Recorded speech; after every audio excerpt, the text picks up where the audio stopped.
Computer. Lights.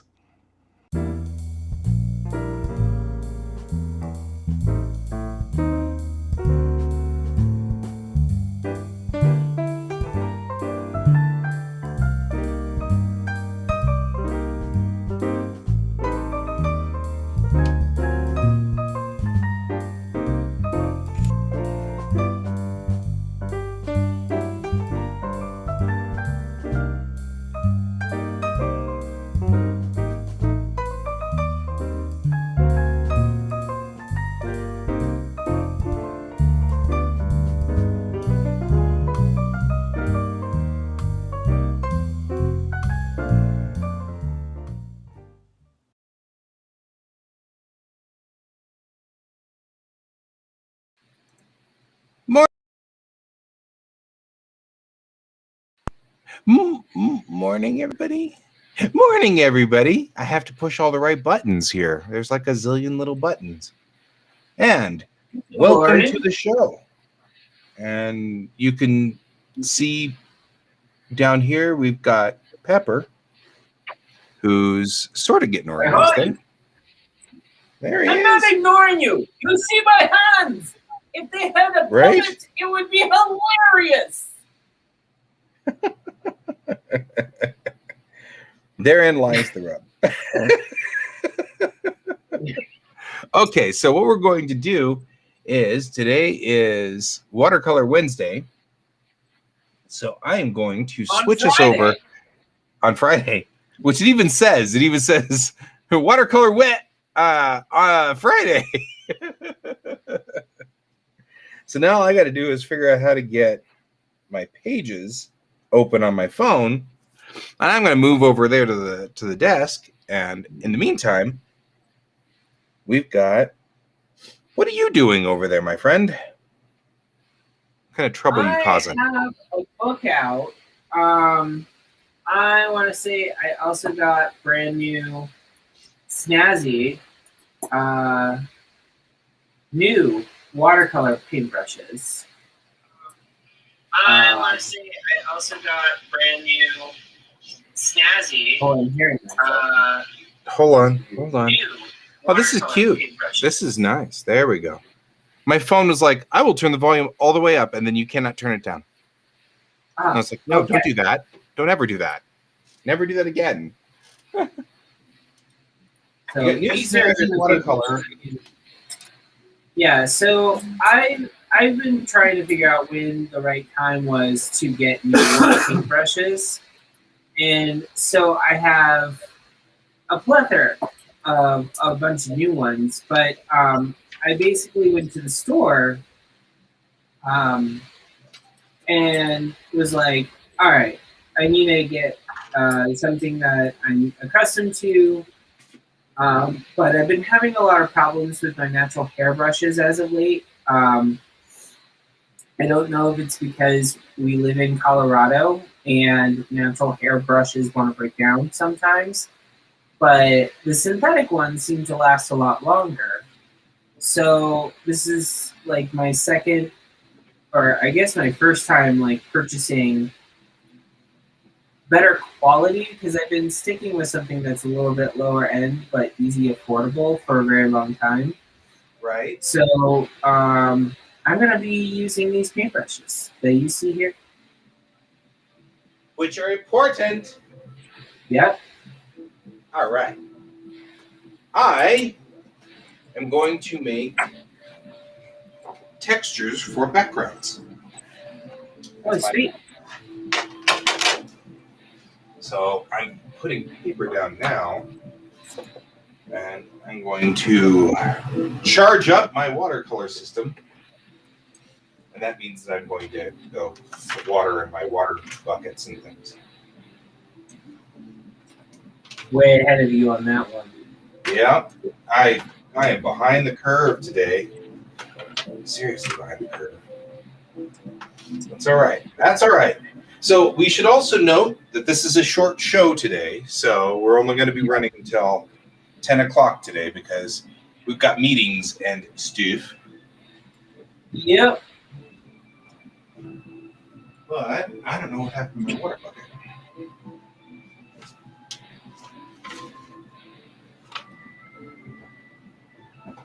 Do. If anyone's watching, what should I draw? Right? I'm not telling you because it's, conflict of interest or something.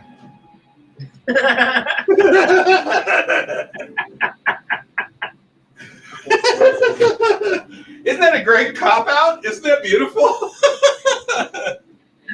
My husband responded, though. He wants me to draw a pickle strangling a sausage. No, broccoli. Oh, a pickle strangling a broccoli. A head of broccoli. I see.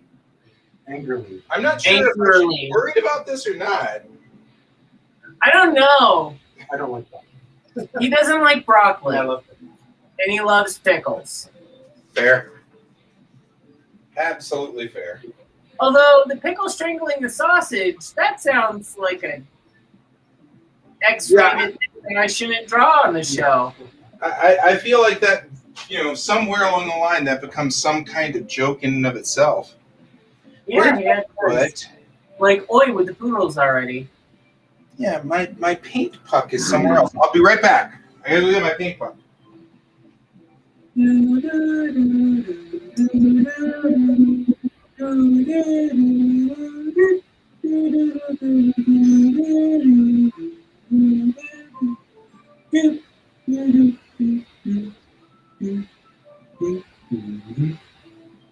Boom.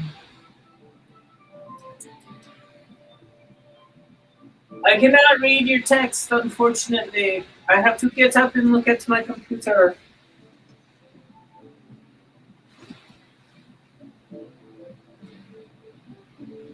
Hello, Brent.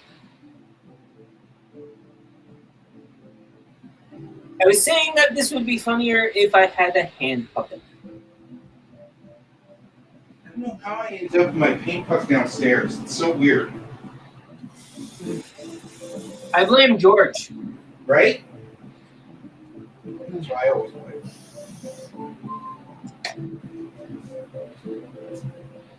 Although we all know at the moment my paint puck is on the table, he's going to be all about it. Exactly. What he does. Give him his O.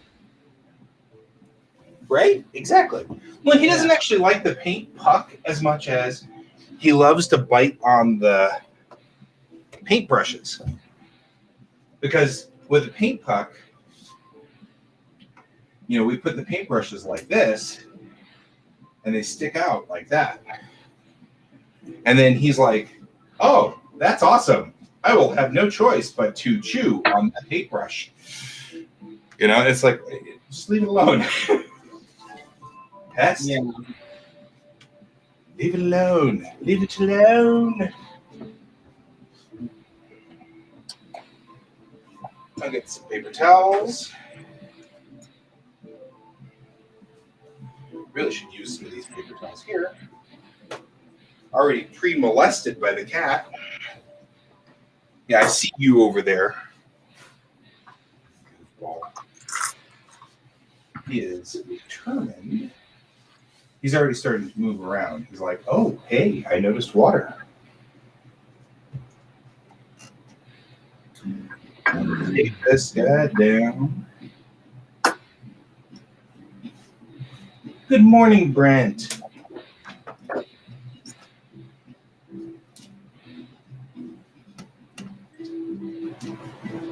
So, Brent, just so you know, I'm not ready for today's show.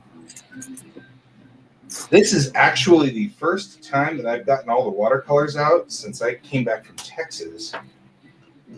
And I made the mistake of not remembering that until about 5 minutes before show. Normally, all of my watercolor stuff would be here somewhere, just ready to go. But today, we are not ready. We are not ready. Not one. Okay, so we have... And I'm trying to find something that I actually misplaced for the show. You misplaced something specifically for the show? Good job. Well, yeah. I mean, that's how you know you're nice, right? Yeah, I know. Misplace something specifically for the show. Yeah.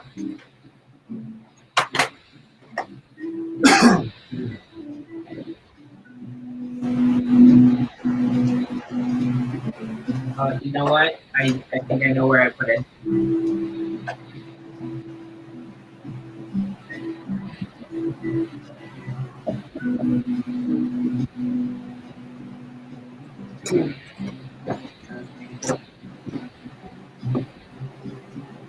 Ah.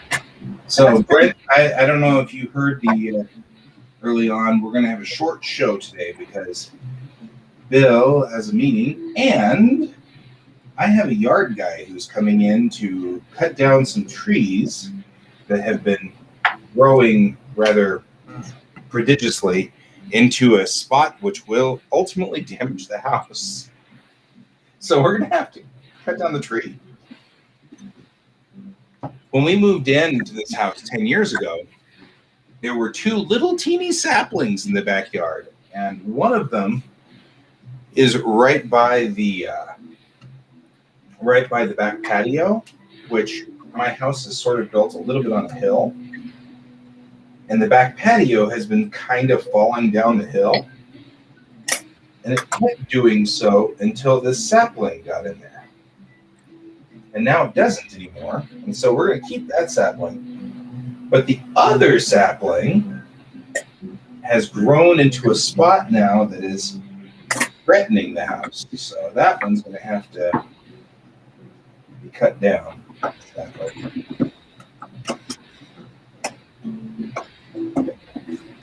Arbiter is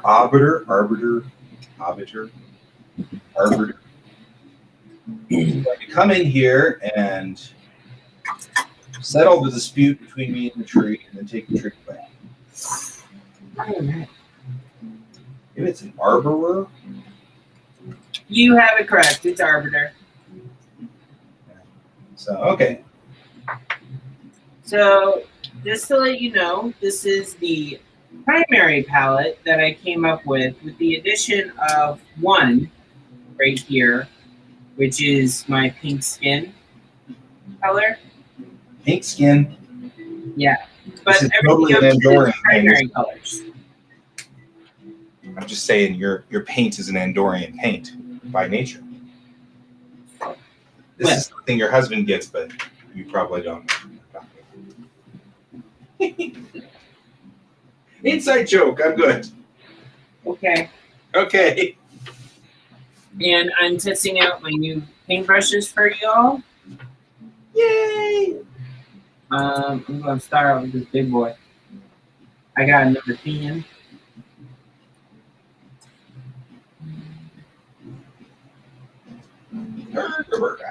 I did not get the number 12 brush or anything above 10 because I don't know why. I just don't. I'm actually chuckling at the fact that I think that I'm getting a courtesy laugh from Brent on my pink skin joke. It's all right. Probably at my expense. Nah, at my expense. Most definitely at my expense.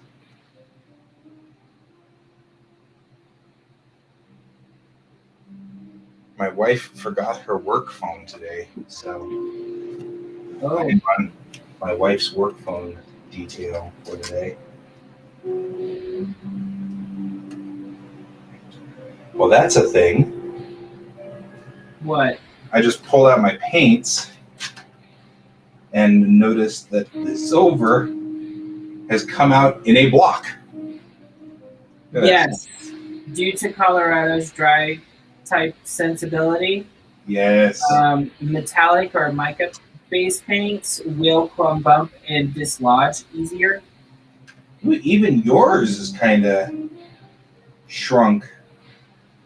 Yeah, it will. There's nothing wrong with it. No, of course not. Well, unless they start, shifting in travel or something. Yeah. No, there's nothing wrong with it at all. I'm not worried. I opened up my paints for the first time since I was in Texas, and like I said, Texas, where I am at Texas, is 42 feet above sea level, which is markedly lower than right here. Yeah. 5,280 feet above sea level. So, did I say below sea level? I meant above. Obviously, Texas is I not. heard above, but I Okay, could good. be wrong because I'm over here mixing paint. So. Yeah, right. Anything could happen. Anything could happen. All right.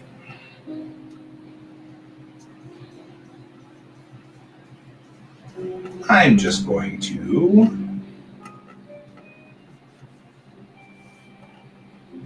do some basic work over here on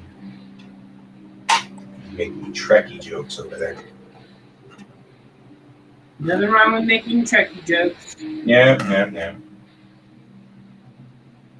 It's the lifestyle we chose. Right. We earn our abuse. Now doing the extra colors that I'm bringing to the table outside the primary palette that I created. Right. Okay, so what I'm going to do here is I'm going to be painting these walls. These are walls for the backgrounds on my comic. So I'm going to be painting those in. And what I want to do is just give some nice little watercolory background for my comics, so that whenever we do these things, I can just stick these on a 3D object. I just have to figure out what color I want to make them. What color would be a good color for walls? On the ship? Yeah. Well, I mean, you could always go with the standard metallic beige-like color. Yeah. Definitely harken back to the roots of Star Trek. You could also go with just basically an off-white to make it pretty generic and bland for people not to get like stimulated if they're a different race than human. Right. But There's a lot of different ways you can go with that. Yeah, artistically, I feel like that would be bland. So, I mean, like, I'm trying to think of, well, let's look at, we've got examples here, right? Let's look and see what, when we look at the various aspects of comics here. I don't think we have any colored plates. We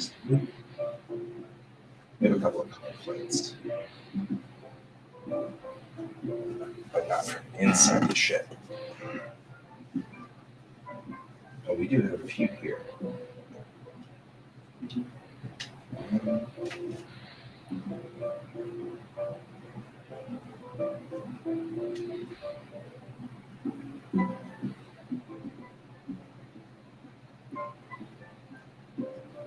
Well, and I'm looking kind of like this area right through here. Pea green. Yeah. Well, and what I'm kind of thinking about here is not necessarily what it would be, but what we would see if I were to paint this as a painting. And I feel like we'd have a certain amount of like a light red or something like that in the background.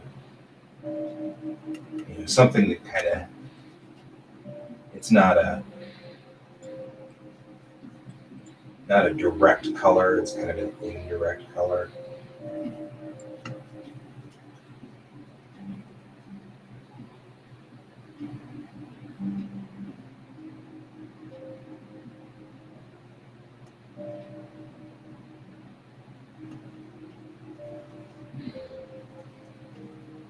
I'm just over here mixing paint on the paper. Yep, and you're just making paint.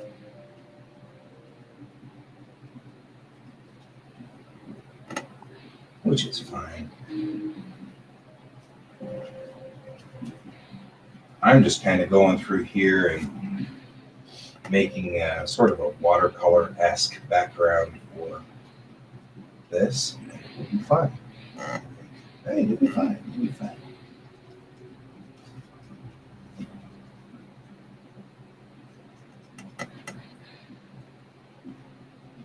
The best part about this is if I don't like this for whatever reason, I can go into Photoshop and, you know, spin the hue wheel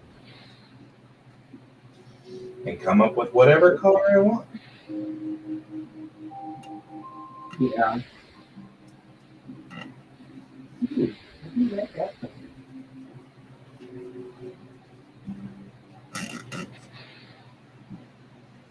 So you can make it red to begin with, but it doesn't have to stay red.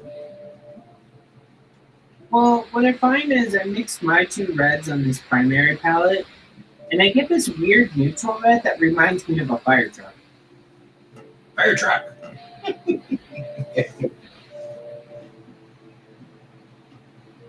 When I mix my two blues, they just get bluer.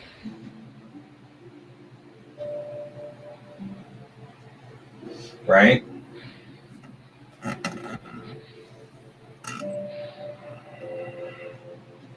So, just in case anyone was wondering, I originally created this palette to kind of be used by children. And that's where this whole Michigan comes from, like all these colors.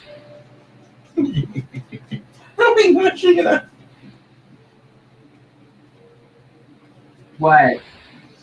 I was just liking Michigan, that's all. Hey, I grew up with the word.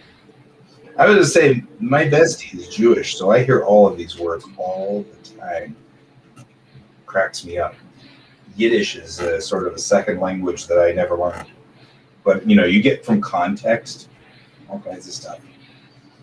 Yeah, my mom's best friend growing up, I call her and her husband by aunt and uncle. And they're Jewish, and it's funny because when I was a kid, there was no correlation. Right. They said I was told they were my aunt and uncle, so they were forever etched in my mind as aunt and uncle.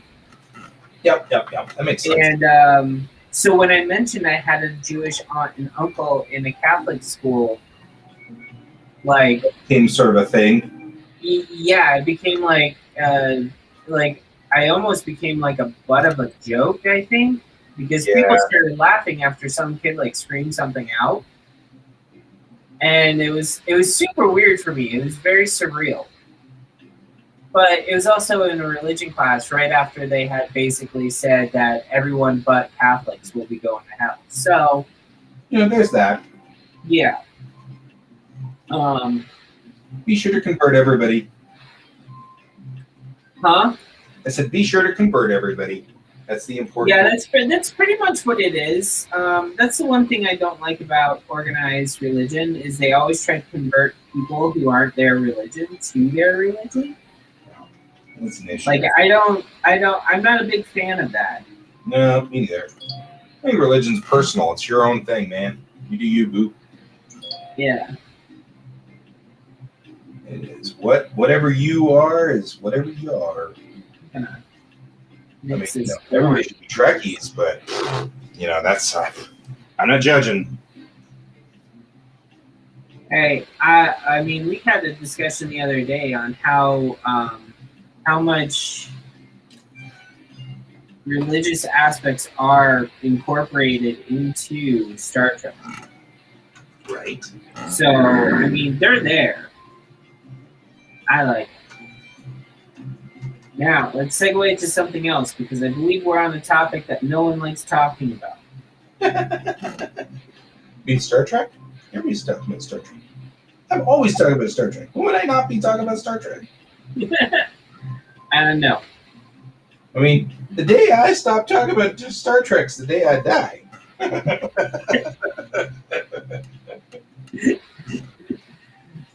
I can see it now. You're on your deathbed. Kai comes over, whispers, "Are you ready to go, Dad?" And you just basically like turn to him and part your hand like this and go, "Live long and prosper." Right? I actually kind of like think, I wonder if those will be my last words. I've legitimately thought that. I'm sorry. It's I don't know. It's funny. I mean, really, honestly, I have legitimately thought that. Will those be my last words? I wonder. Would not actually be surprised. Oh, well. So he's observing our two techniques. Brent is. And I presume that he means that in a positive way. he's observing our two different techniques. Yeah, because we've got two totally different techniques going, obviously. We're doing two different things. Well, I'm getting more from okay, so what I'm actually doing, and I don't know if a lot of artists do this or not, but this is just my process. When I haven't worked with paint certain colors in a while, or certain paint sets that I create for myself, I tend to forget on how I actually worked with them before. Right? So, I came over here and I did some mixing after laying them out here as just regular dots. These four colors here, so these ones right here, are specialty colors. These would not be if I came out with a primary palette, it would just be these 8 colors right here. That's it, nothing else. So I have black ochre, my skin tones, which this is my mixed skin tone, which is the pink, and then this skin tone is called no, this is not. This is pink pipestone. That's what this is. But as you can see, when it dries, it's actually a very good base for a skin tone if you're not if you're doing watercolor and washes. And so essentially I just figured, why not do something very simple today and just try to keep it simple. And I'll do a little sketch and then I'll try to do a bigger sketch with the watercolors. So we'll do that. I think he's observing and enjoying. I don't think there's a complaint. Well, I'm explaining. Oh, well, there you go. I guess I'm mansplaining myself. It all works. Yeah. I am embracing my chaos. I have decided last week that I know what my style is now. And now that I have learned this, I am a much happier person. Well, that's good. Yeah, I was, with the pictures that I finished for Airship 27, there was, I really got into the chaos all around it, but the very, very, very sharp and clear lines for the manga style, right? So my characters, the lines are very sharp, but I like the coloring to be chaotic with dots and splashes and, some just general chaos. And so now I've decided that I really like embracing the chaos. I just splattered paint in my own eye. That's not what I was supposed to do. I'm trying to make splatter dots over here. The dots that splatter and stuff like that to get just a little bit of chaos to the... Gotcha. Anyway. I can't see you, but I can understand what you're saying by hearing you. Right? So I'm over here on my paper, just splashing and... Yep, exactly. Brent's saying Pepper is doing more prep and study. Guy is going for the throw it on the wall and fix it later. Quite literally, because these will be walls. So...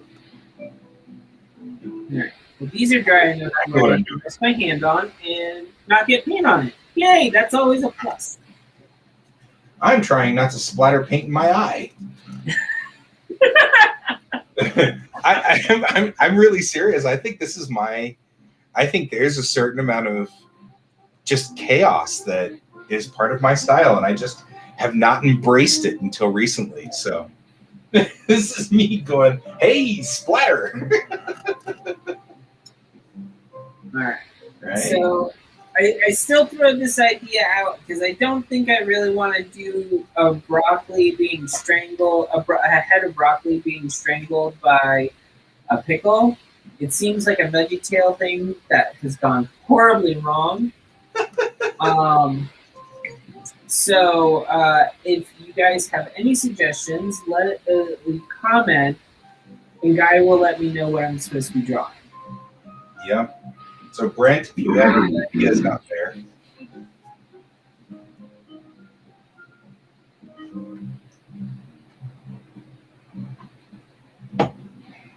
All right. I really do like on how this black ochre came. Yeah. I mean, I'm liking what you're coming up with over there.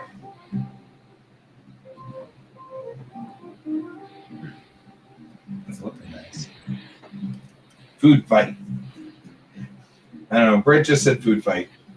I'm not sure exactly what it means. I don't know. I don't want to draw food. I'm hungry enough. I don't want to draw. Well, you're hungry. You don't need food. Yeah. Dieting sucks. I'm just gonna try to have to get a rough idea of something. All right. You know what? Hamburger beats broccoli over there. He's determined. I do have a little bit of an update for you, Guy. I finished my script and sent it off to be reviewed. Nice. So, yeah, there's that. I have that going. That is cool. Good job, man. Good job. I finished one more scene, which I liked a lot. I'm waiting for my paint to dry now. It's like watching paint dry. But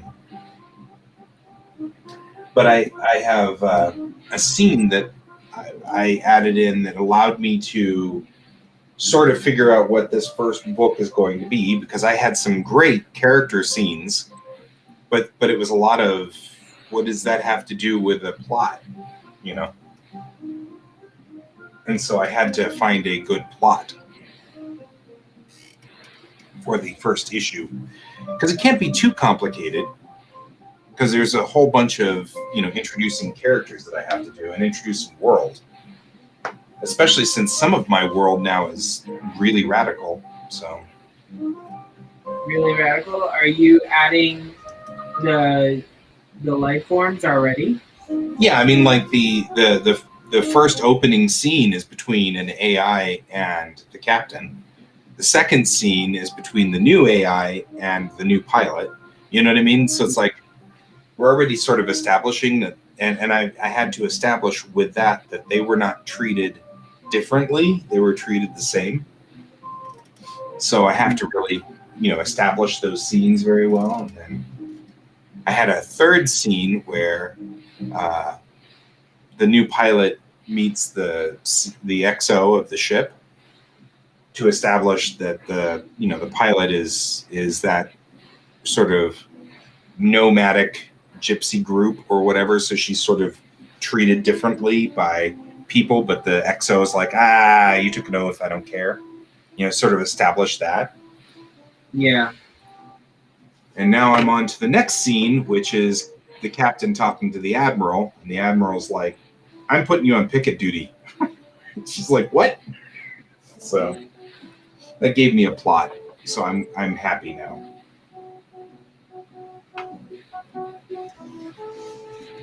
Yep. Well, I think Rick recommends you doing artwork for the script you just finished. Oh, I'm not allowed to do any artwork until they actually approve it. Yeah. Well, Sorry, Brad. not even character design? You know, I could do that. I Yeah. should do that. Let me go ahead and do that. Yeah, that's That I think I can do. Yeah. Since Watercolor Wednesday, I might as well do it with Watercolor, right? Oh, come on. You come up with these weird ideas. I know. I don't know where they come from either. Right? I think they come from the ether, and I just pick them up. Oh, man. Okay. Hold on, I have to get a specific thing out. Yep, I know. I know what's due today, phones. You don't need to remind me of that.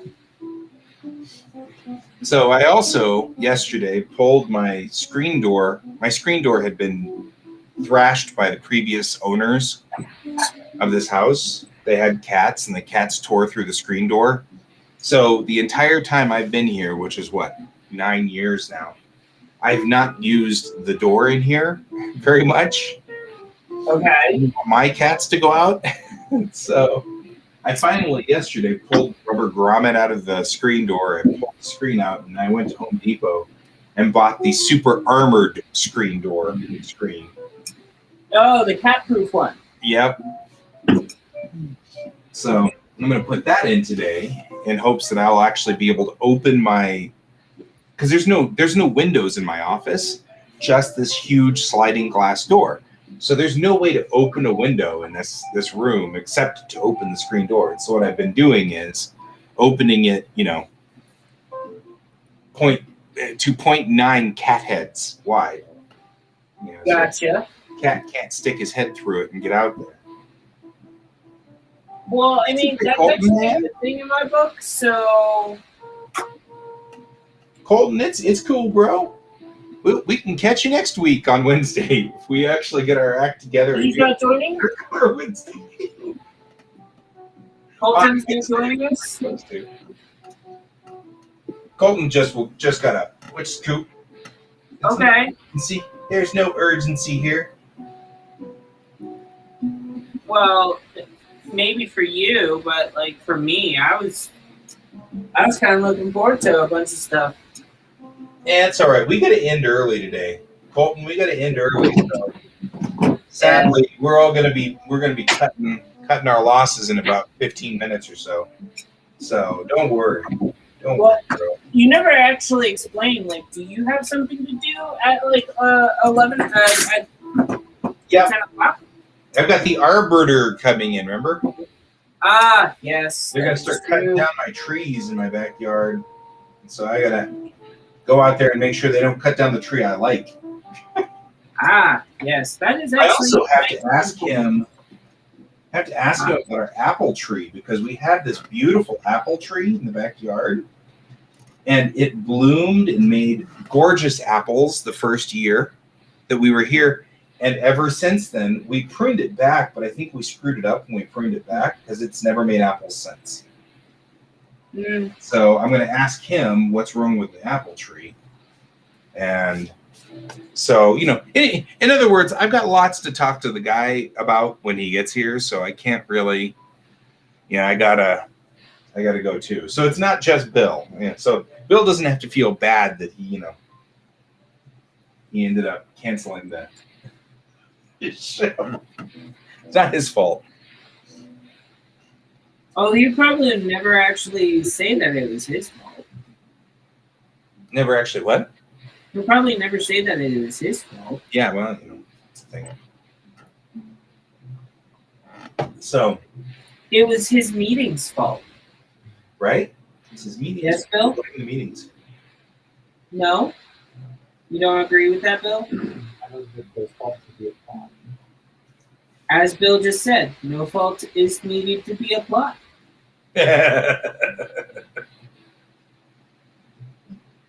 It is all good. I got to meet with tree people. Or I can meet with 4 people. 2 people, or 4 people, or tree people. 2, 3, 4. I'm easily entertained. All right. Yeah, Britt's like, we'll blame him anyway. Between Bill and George, we have figured out exactly what's going on here and who's to blame, I guess.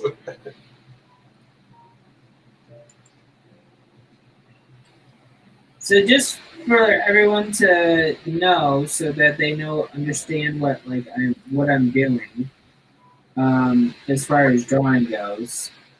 I am the anthology story that I wrote was for folklore from Rhode Island about vampire Mercy Lena Brown.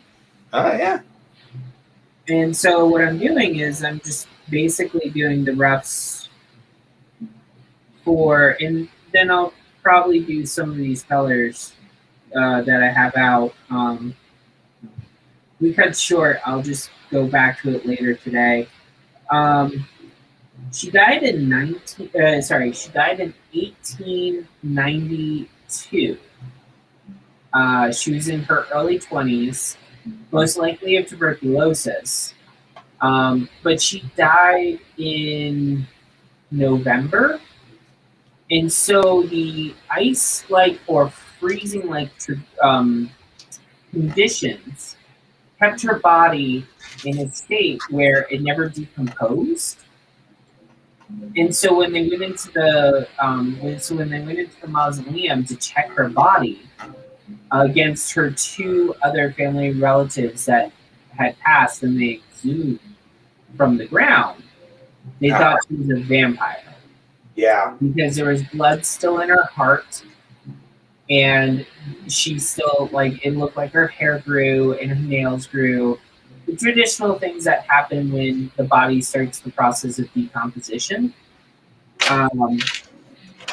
But it sparked basically a New England version of vampire hunting. Huh. They exhumed over 80 people during this time. And people were very worried that their relatives were coming back from the dead as vampires. Sometimes you got to just wonder about people. I will start wondering about people when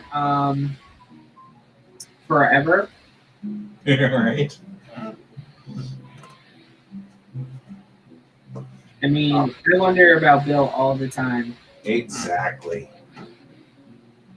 I'm sure you wonder about Kai all the time. All the time.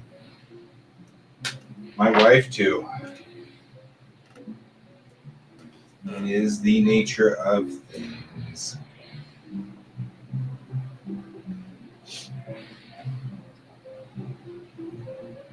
So if you are wondering what I am up to over here, Colton, I'm making textures for 3D.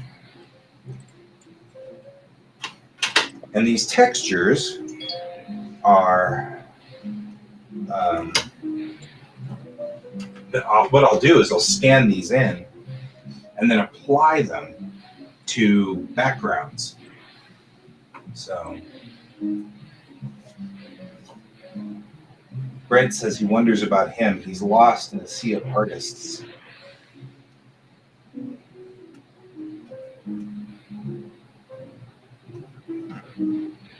I don't know if that would be something I'd wonder about. I think that's actually an ideal lifestyle for me. I don't know.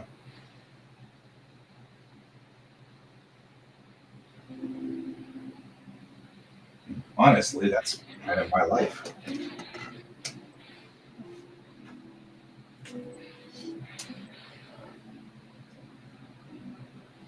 The ultimate goal here for me is that I will use these backdrops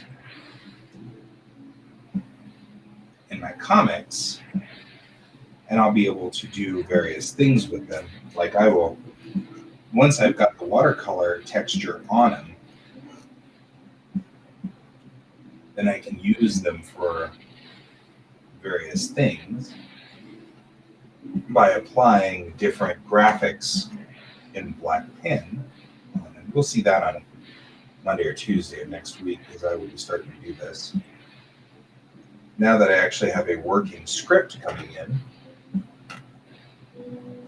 I asked my wife, I was like, hey, will you look over these scripts, because I think I'm writing an excellent, I'm really writing excellently right now, and I can't tell whether that's just me being delusional or whether they're actually coming up to the same level as my Tamerlan scripts. And she's like, yeah, I'm more than willing to tell you screwed it up. I was like, yeah, that's life. It was very funny. It was funnier in my head. Well, sorry, I was concentrating. It's all good.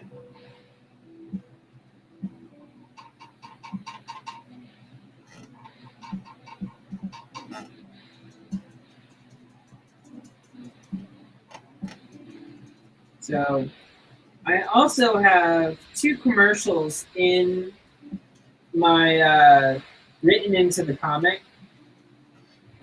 And I think I touched bases on them last show on Wednesday. Basically, a brand of cereal called Sassio's Sasquatch cereal. That's cool. And then we have the Fresno Nightcrawler legging line. Thanks, wife, says Brittany. Thanks, wife. So I think what I'm going to do now is, now that I have like a mock-up of Mercy Brown, the way that I envision her from the story, because she's modern at this point, so she has to, you know. She's a reporter now, huh? No, I don't. She's a tour guide. I made her a tour guide. Main reason is I think it's easier to get people to be very custom or comfortable around a tour guide. Sure. In the story. So, yeah. So she essentially is she's going by her middle name, which is what when she was alive as before she died. People refer to her as Lena, not Mercy. Her mother and her sister were both named Mary as a first name. Right. And she went by her second name.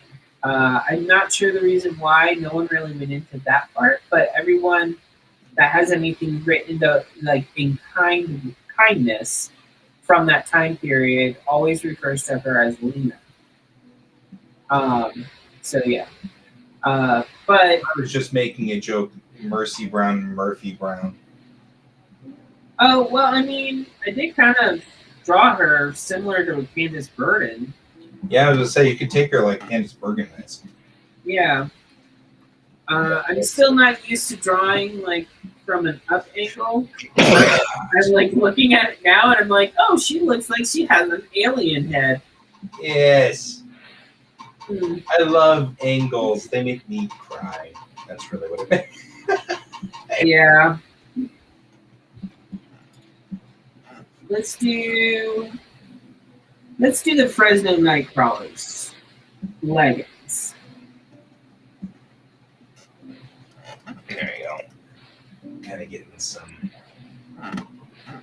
chatter going on over here. Woo, look at that. Look at that. It's causing all kinds of trouble.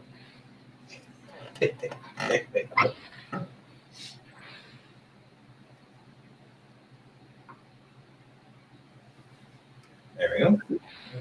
Same thing out here. And this will give me 4 of these, 4 walls, so I can make a room.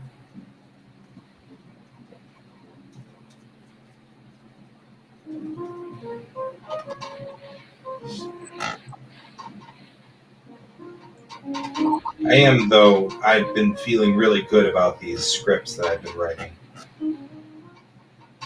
So, but my wife was the one who edited the original Tamerlan script back in the day, so if anybody can tell me if I'm writing at that same caliber. What I was saying to her was, I'm not sure whether I'm writing better now, or if my imposter syndrome has just, calmed down. Have I always been writing this good, and just for the last 10 years just thought I was writing junk? What's going on?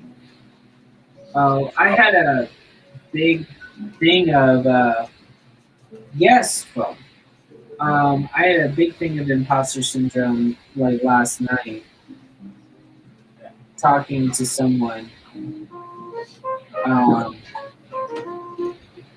and I was just like, okay. They're just like, you do realize like you're kind of worth what I'm saying, and I was like, No, I'm not. Yeah, I know. I'm like, what do you mean? Like, they're like, no, you're worth it. Yeah. Don't Really? sell yourself short. You're worth it. Yeah, it's horrible.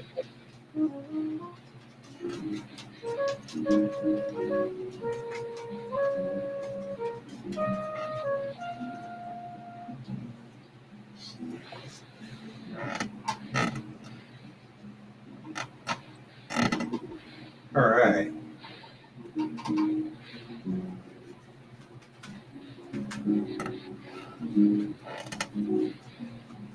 I don't know about you guys, but what do you think of these legging Fresno Nightcrawler? I don't know. I have to come over and look. Give me a second. I'm putting in the darkness. The darkness. Purple here too.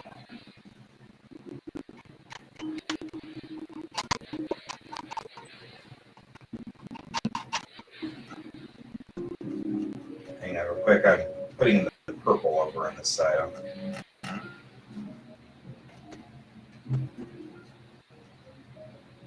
These are not meant to be finished sketches, so if there's anything wrong with them, please do not comment negatively. I know they will be fixed later. I feel like I get more and more loose as time goes on. Like, I feel like I make this a whole lot better. Let me take a look at what you're doing. Oh yeah, see, I like that. We got about 6 minutes left, guys. Yeah, it is hard to see it, Pepper. Your blue line, in combination with it being kind of far away, makes it difficult to see. All right, well, I'm going to do red line. Hold on. Can you see that?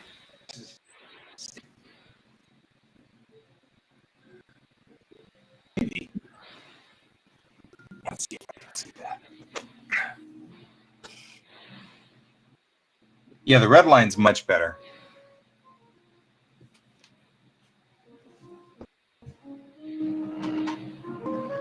Right.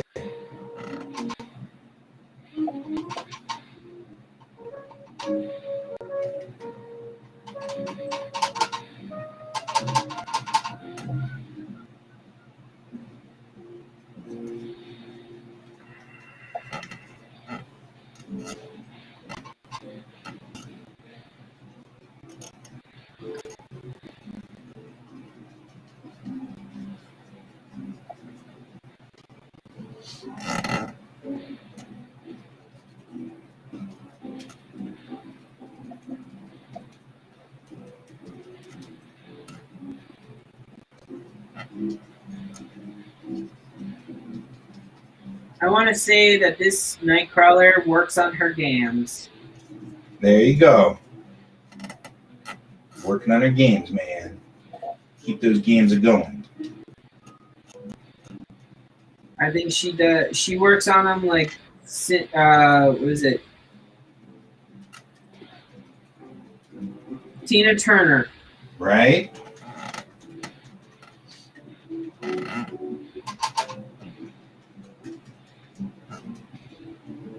I like that.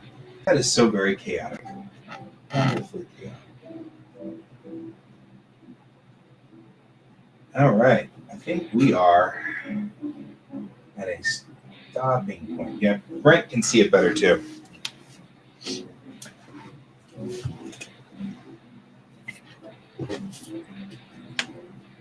I am good to slow to a stop here.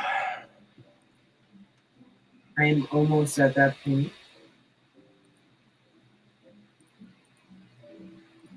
Geek Tank is getting views on YouTube? Oh, we're actually gaining ground? What? You're just going to freak me out now. No.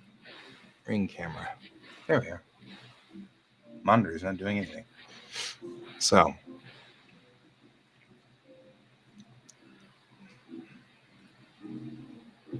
what do we got over there? Oh, yeah. Serious Gams, man. Yeah.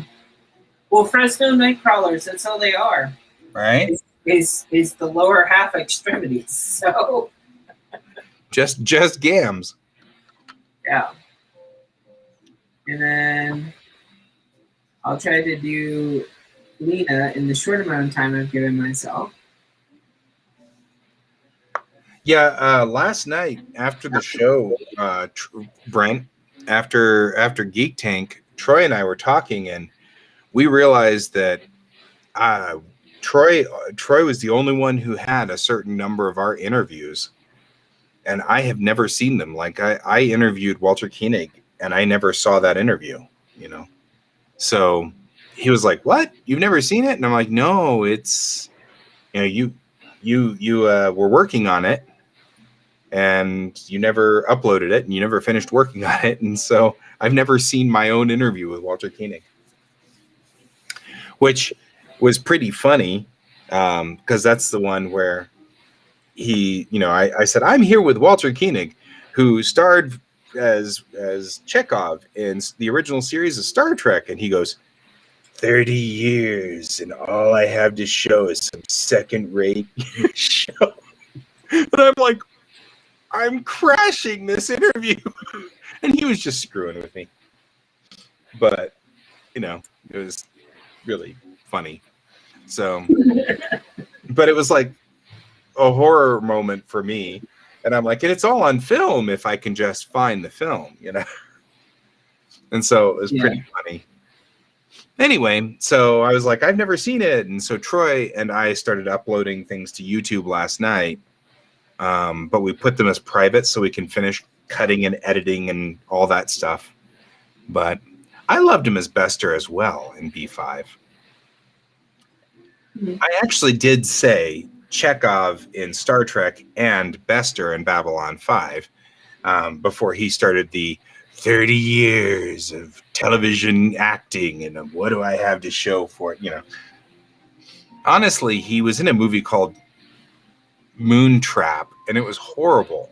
It was like certifiably bad. It was really, really bad. So, hey, every actor has a horrible movie.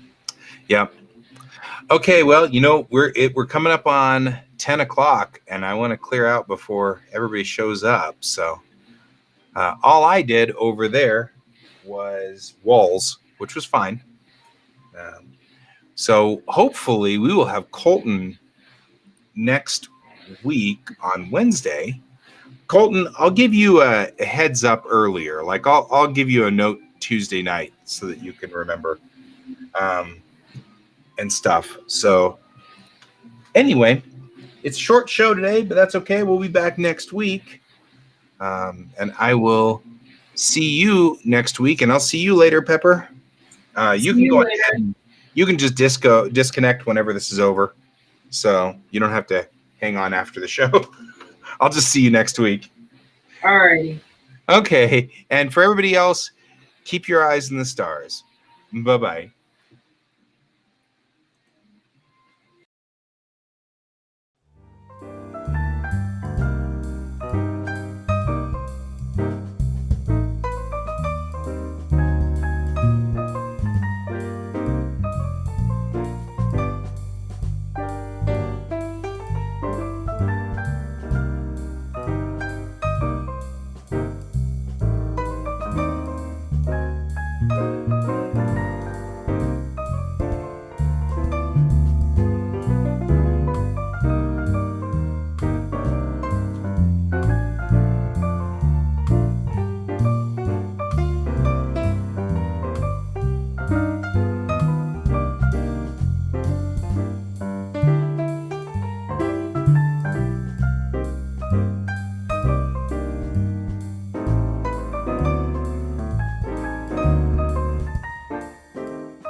Computer, good night.